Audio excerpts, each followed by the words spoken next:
Magandang araw sa inyong lahat. Heto na ang latest weather update natin para sa iba't ibang bahagi ng bansa ngayong araw. May bagong bagyo na nabuo sa labas ng PAR, pero hindi pa ito yung bagyo na lalapit sa bansa dahil sinasabi sa latest forecast na mabubuo pa lamang ito sa mga susunod na araw at inaasahang lalapit sa bansa next week.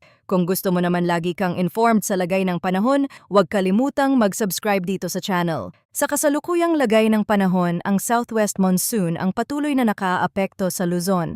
Dahil dito nananatiling maulap at maulan ang ilang bahagi ng bansa, lalo na sa western sections ng Northern Luzon, Central Luzon, Calabarzon, Mimaropa at maging sa ilang bahagi ng Western Visayas. Sa ganitong setup, hindi man may bagyong direktang tumatawid sa kalupaan ngayon, sapat ang aktibong daloy ng southwest monsoon para magdala ng pabalik-balik na ulan, makapal na ulap at mga thunderstorms na maaaring lumakas sa ilang bahagi. Ang pangunahing dapat bantayan ay ang mga lugar na dati nang nakatanggap ng ulan dahil kapag may panibagong buhos, mas mabilis nang tumaas ang tubig at mas madaling lumambot ang lupa sa matataas na lugar. Sa heavy rainfall outlook ngayong araw, August 14, inaasahan ang 50 to 100 millimeters na ulan sa Zambales, Bataan at Occidental Mindoro. Ito ay nasa moderate to heavy rainfall range kaya hindi ito dapat maliitin, lalo na kung ang buhos ay tatagal o babalik-balik sa loob ng magdamag hanggang bukas ng tanghali. Sa Zambales at Bataan,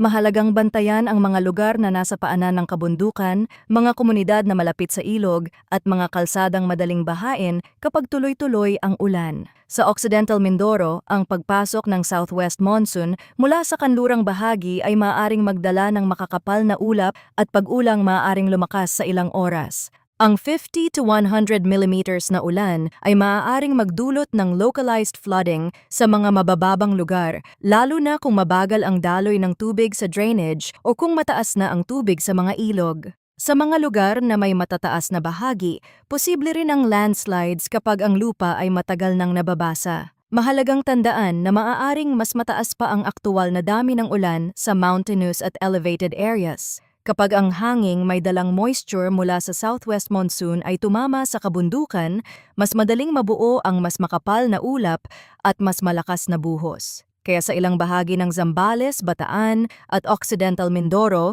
na may matataas o matatarik na lugar, maaaring mas lumaki ang epekto kaysa sa inaasahan sa mas mababang bahagi. Maaari ring lumala ang epekto sa ilang lugar dahil sa significant antecedent rainfall. Ibig sabihin kung ilang araw nang umuulan o paulit-ulit nang nababasa ang lupa sa isang lugar, mas sensitibo na ito sa panibagong buhos. Kapag saturated na ang lupa, mas mataas ang posibilidad ng pagguho. Kapag mataas na ang tubig sa daluyan, mas kaunting dagdag na ulan na lang ang kailangan para umapaw ito. Para sa forecast weather conditions, ang Zambales, Bataan at Occidental Mindoro ay inaasahang makakaranas ng occasional rains dulot ng southwest monsoon. Ang occasional rains ay hindi ibig sabihin na isang beses lang uulan. Mas tama itong ilarawan bilang pabalik-balik na ulan. May mga sandaling hihina o titila, pero pwedeng bumalik at lumakas kapag may panibagong rain band na pumasok. Sa mga lugar na ito, posible ang flash floods at landslides dahil sa moderate to heavy rains. Sa Zambales at Bataan, parehong dapat bantayan ang mga coastal areas at mga komunidad na nasa mababang bahagi dahil kapag sumabay ang ulan sa malakas na hangin at alon, mas nagiging mahirap ang kondisyon sa baybayin at sa mga rutang malapit sa dagat.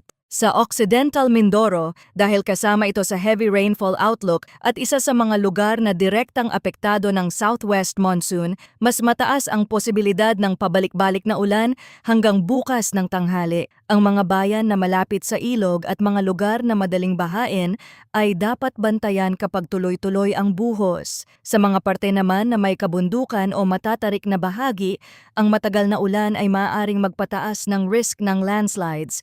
Para naman sa Metro Manila, Ilocos Region, Cordillera Administrative Region, Cagayan Valley, Calabarzon, rest of Mimaropa, rest of Central Luzon, Camarines Norte, Aklan, Antique, At Capiz, inaasahan ang cloudy skies with scattered rains and thunderstorms dulot pa rin ng southwest monsoon. Sa madaling paliwanag, mas maulap ang kalangitan sa mga lugar na ito at may posibilidad ng pabalik-balik na pag-ulan. Hindi man lahat ng lugar ay sabay-sabay na makakaranas ng ulan. Kapag may active rain band or thunderstorm na tumama, maaaring maging moderate to at times heavy ang buhos. Dahil dito, may posibilidad ng flash floods sa mga mabababang lugar at landslides sa mga matataas o matatarik na bahagi. Sa Metro Manila, ang ganitong uri ng panahon ay maaaring mabilis makaapekto sa biyahe, lalo na kung ang buhos ay tatama sa oras ng pasukan, uwian, or peak traffic. May mga pagkakataong makulimlim lamang ang kalangitan, pero kapag may thunderstorm na nabuo, pwedeng biglang lumakas ang ulan sa ilang lungsod.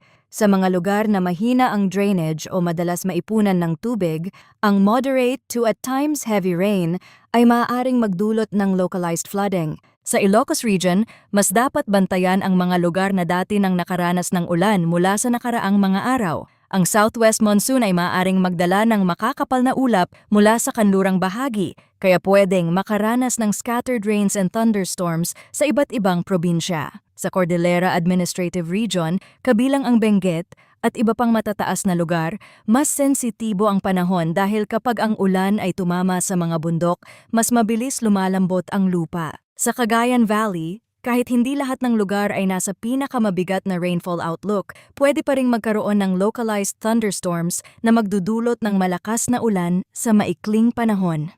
Sa Calabarzon, kabilang ang mga bahagi ng Cavite, Laguna, Batangas, Rizal at iba pang lugar sa rehiyon, ang southwest monsoon ay magdadala ng maulap na kalangitan at scattered rains. Sa mga lugar na mababa, malapit sa ilog o may mabagal na drainage, ang pag-ulan ay maaaring magdulot ng pagbaha. Sa Rizal at ilang bahagi ng Cavite, Laguna at Batangas na malapit sa matataas na lupa, dapat ding bantayan ang landslide risk kapag magtatagal ang ulan. Sa rest of Mimaropa, kabilang ang mga lugar sa labas ng Occidental Mindoro, maaari ring magkaroon ng ulan na pabalik-balik, lalo na sa mga baybaying lugar na mas lantad sa monsoon flow. Sa rest of Central Luzon, kasama ang mga lugar sa paligid ng Tarlac, Nueva Ecija, Pampanga at Bulacan na maaaring makaranas ng cloudy skies with scattered rains and thunderstorms, mahalagang bantayan ang mga kapatagan at low-lying communities. Kapag ang ulan ay bumuhos ng malakas sa loob ng maikling panahon,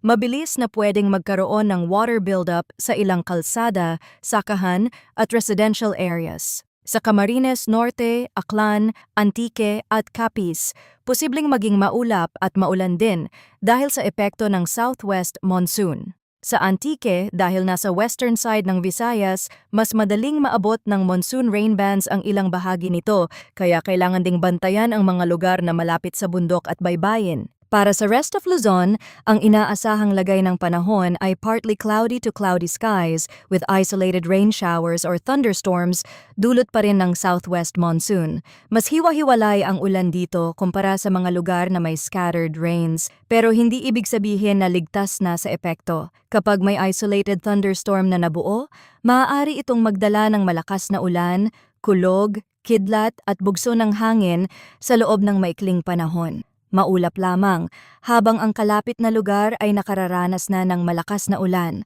Sa rest of the country, ang magiging lagay ng panahon ay partly cloudy to cloudy skies, with isolated rain showers or thunderstorms dulot ng localized thunderstorms. Sa Visayas at Mindanao, na hindi direktang sakop ng mas aktibong southwest monsoon sa Luzon, mas nakadepende ang ulan sa lokal na pag-init at pagbuo ng thunderstorm clouds. Maaaring magsimula ang araw na bahagyang maaliwalas o mainit, pero sa hapon o gabi, pwedeng biglang kumapal ang ulap at magdala ng pag-ulan. Kapag severe ang thunderstorm, may posibilidad pa rin ng flash floods sa mabababang lugar at landslides sa mga matatarik na bahagi. Kaya kahit mas isolated ang ulan sa ibang bahagi ng bansa, hindi pa rin dapat balewalain ang biglaang pagbabago ng panahon. Pagdating naman sa forecast wind and coastal water conditions, sa northern at western sections ng Northern Luzon, ay inaasahan ang moderate to strong na hangin mula southwest. Ang coastal waters ay moderate to rough na may taas ng alon mula 2.1 hanggang 2.8 meters. Ibig sabihin, mas magiging maalon ang dagat sa mga baybaying lugar na nakaharap sa West Philippine Sea, lalo na sa hilaga at kanlurang bahagi ng Northern Luzon. Sa ganitong kondisyon, maaaring maging mahirap ang paglalayag ng maliliit na sasakyang pandagat, lalo na kung may kasabay na ulan, thunderstorm, o biglang pagbugso ng hangin. Sa rest of Luzon, inaasahan ang light to moderate na hangin mula southwest. Ang coastal waters ay slight to moderate na may taas ng alon mula 1.2 hanggang 2.5 meters. Mas banayad ito kumpara sa northern at western sections ng Northern Luzon, pero may posibilidad pa rin ng biglaang pagsama ng kondisyon kapag may thunderstorm sa paligid. Ang thunderstorm sa dagat ay maaaring magdala ng panandaliang paglakas ng hangin, pagbaba ng visibility at paglaki ng alon kahit hindi mataas ang general wind forecast. Sa mga baybaying bahagi ng Southern Luzon, Mimaropa at iba pang lugar na makakaranas ng scattered rains, mahalagang obserbahan ang aktual na kondisyon ng dagat bago bumiyahe. Sa Visayas at Mindanao, light to moderate din ang inaasahang hangin mula south to southwest. Ang coastal waters ay slight to moderate na may taas ng alon mula 0.6 hanggang 1.8 meters. Sa pangkalahatan, mas maayos ang sea condition dito kumpara sa northern at western sections ng Northern Luzon, pero hindi pa rin dapat kalimutan na ang localized thunderstorms ay maaaring magdala ng biglaang bugso ng hangin sa dagat. Kapag may makapal na ulap, kulog, kidlat at mabilis na pagdidilim sa karagatan, pwedeng pansamantalang maging mas alon ng dagat kahit nasa slight to moderate ang pangkalahatang forecast. Ngayon naman, pag-usapan natin ang latest tropical cyclone threat potential. Para sa week 1 mula August 12 hanggang August 18, ipinapakita rin na may 2 TC-like vortices o TCLVs na mabubuo east of the PMD. Ang TCLV-1 ay inaasahang lilitaw over the northeastern portion ng PRR na may low likelihood of tropical cyclone formation. Samantala, ang TCLV-2 ay inaasahang develop over the eastern boundaries ng TCAD at TCID na may low to moderate likelihood of tropical cyclone development during week 1. Para naman sa week 2 mula August 19 hanggang August 25, ang TCLV2 ay inaasahang lilitaw inside the northeastern boundaries ng PAR at TCAD na may low to moderate likelihood of tropical cyclone formation. Ibig sabihin, ang system na unang minomonitor sa eastern boundaries ng TCAD at TCID ay maaaring maging mas relevant sa paligid ng PAR at TCAD sa susunod na linggo. Hindi pa ito garantiya na magiging bagyo, pero may sapat na signal para isama sa pagbabantay. Bukod dito, may another 2 TCLVs na inaasahang mabuo inside the PMD, parehong may low likelihood of tropical cyclone development. Ang TCLV-3 ay malamang na mabuo over the northwestern boundary ng PMD, habang ang TCLV-4 ay inaasahang ma-develop over the northwestern portion ng PMD sa week 2. Kung titingnan ang mas malawak na galaw gamit ang ibang weather model, sa mga susunod na araw ay may inaasahang mabubuo ulit na low pressure area sa silangan.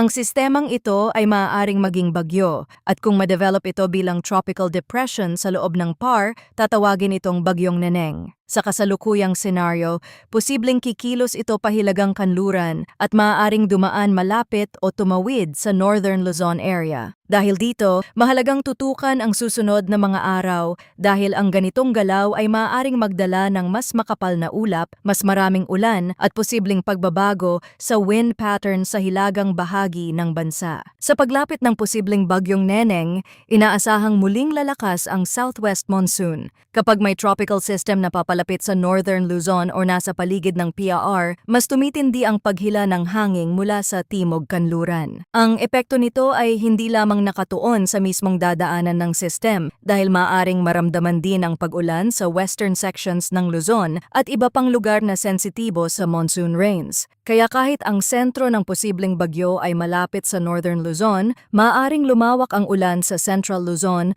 Metro Manila, Calabarzon, Mimaropa at ilang bahagi ng Visayas depende sa lakas ng southwest monsoon. Dahil sa sunod-sunod na posibilidad ng pagbuo ng mga system, inaasahan na sa loob ng 2 weeks ay magpapatuloy ang epekto ng malakas na southwest monsoon. Hindi ibig sabihin nito na araw-araw ay pare-pareho ang lakas ng ulan sa lahat ng lugar. May mga araw na maaring humina ang ulan, may mga oras na magkakaroon ng pahinga, at may mga lugar na makakaranas lamang ng makulimlim na panahon. Pero habang may mga tropical system, low pressure areas at TCLVs na posibleng mabuo sa paligid ng bansa, mananatiling bukas ang posibilidad na muling lumakas ang southwest monsoon at magdala ng panibagong mga buhos sa Luzon at iba pang apektadong lugar. Sa kabuuan, asahan pa rin ang maulap at maulang panahon sa ilang bahagi ng Luzon dahil sa southwest monsoon. Ang Zambales, Bataan at Occidental Mindoro ay may occasional rains